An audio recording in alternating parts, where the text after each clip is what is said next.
1965 భారత్-పాకిస్తాన్ యుద్ధంలో ఒక అసాధారణ నాయకుడు కెప్టెన్ పీకే ఘోష్. ఈ యుద్ధ సమయంలో శత్రు సరఫరా మార్గాలను ధ్వంసం చేయడమే లక్ష్యంగా ఆయనకు గరిష్ట ప్రమాదాలతో కూడిన మిషన్ అప్పగించబడింది. నిశ్శబ్దంగా శత్రు ప్రాంతంలోకి ప్రవేశించి వారిపై ఆకస్మిక దాడికి సన్నద్ధమయ్యారు. శత్రువుల ప్రతిఘటన తీవ్రమైనప్పటికీ కెప్టెన్ ఘోష్ ముందునుంచి దాడిని నడిపించారు. శత్రు సరఫరా వాహనాలను ధ్వంసం చేసి వారికి పెద్ద నష్టం కలిగించారు.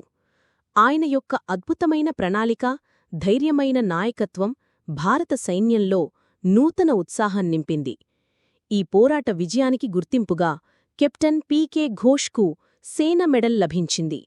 వీరత్వం అంటే ఎప్పుడు చూసేలా ఉండదు. కొన్నిసార్లు అది నిశ్శబ్దంగా సంభవిస్తుంది. కెప్టెన్ ఘోష్ లాంటి వీరుల చేత. జై హింద్.